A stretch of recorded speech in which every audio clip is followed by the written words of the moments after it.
أن لا إله إلا الله وحده لا شريك له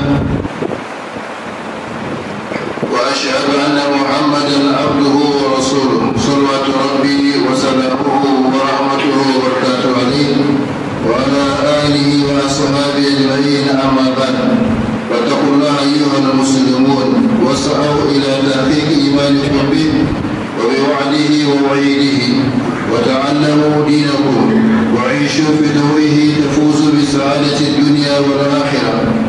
هذه الحلقة العاشرة من سلسلة الخطب عن صفات المسلم العاق وبالله التوفيق.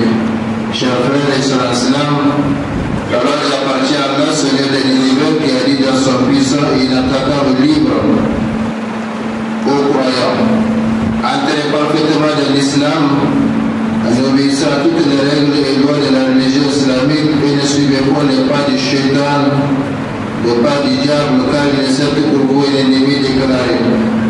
Je témoigne et Allah suffit pour témoin. Il n'y a pas de divinité et digne d'adoration hormis Allah, l'unique sans associé. Et je témoigne que Muhammad sallallahu alayhi wa sallam est son serviteur et son envoyé. Que les pires d'Allah, son salut, ses miséricordes et ses bénédictions soient sur lui, sur sa sainte famille, ses fidèles compagnons et tous ceux qui envoieront leur pas dans le chemin du bien jusqu'au jour de la résurrection. Craignez Allah, chers musulmans, et appréciez-vous de concrétiser votre foi en lui, en ses promesses et menaces. Apprenez votre religion et vivez à sa lumière, vous connaîtrez le bonheur terrestre et céleste.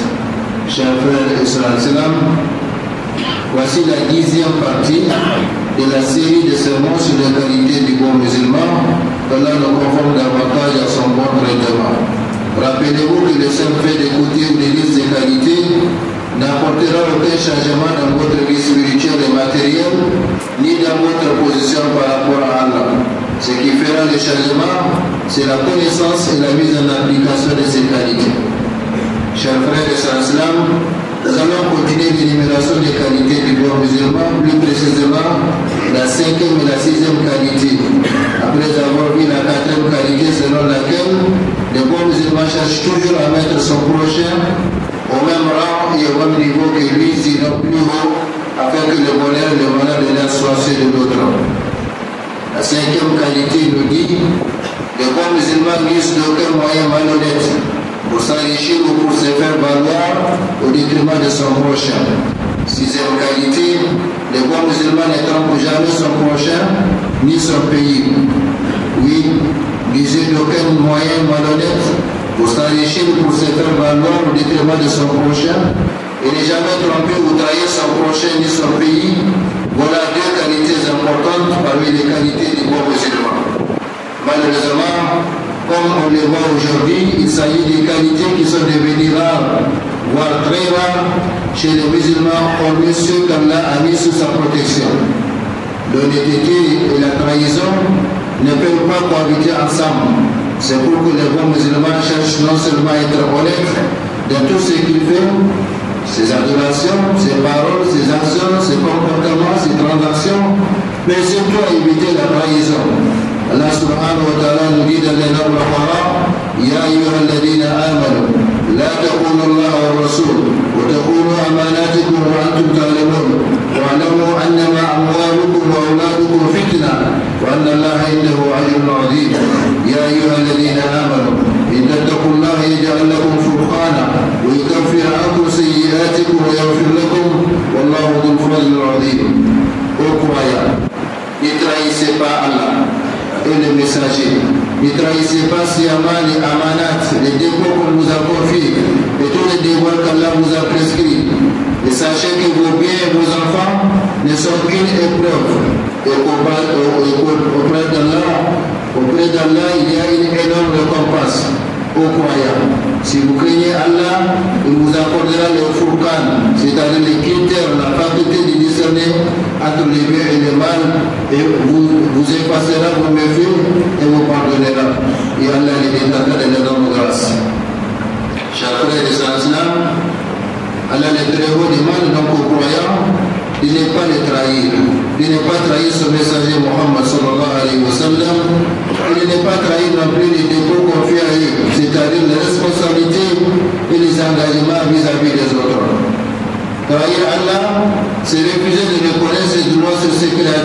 maintenant, c'est les droits de la seigneurie, du commandement, Tawhid al-Rububiyya, les droits de la divinité, Tawhid al-Uluhiyya, ou de l'adoration et les droits des noms et attributs de perfection. Autrement dit, trahir Allah, c'est refuser de reconnaître qu'il est le Seigneur créateur.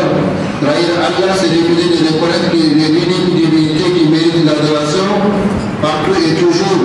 Et trahir Allah, c'est refuser de reconnaître qu'il possède les noms et attributs de perfection par lesquels il s'est qualifié ou par lesquels ce messager Muhammad sallallahu alayhi wa sallam l'a qualifié. Trahir Allah, c'est aussi refuser de reconnaître sa loi et de la suivre pour combattre cette loi. Et trahir le prophète Muhammad sallallahu alayhi wa sallam, c'est entre autres refuser de reconnaître son apostolat ou sa mission prophétique et refuser de le suivre dans sa pratique, c'est-à-dire dans ses adorations, ses actions, ses paroles, ses comportements, ses recommandations et ses interdits. Et trahir les dépôts et les engagements, c'est manquer à ses paroles et promesses et faillir à ses responsabilités dans le travail, dans le comportement et vis-à-vis des créateurs ou des créatures. Allah subhanahu wa ta'ala nous fasse comprendre davantage. Barakallahu li wa lakum fil Qur'an al-Karim wa nafa'ana bima fihi min al-ayat wa dhikril hakim. أقول ما تسمعون وأستغفر الله لي ولكم ولسائر المسلمين في كل مكان ومن كل ذنب فاستغفروه وتوبوا إليه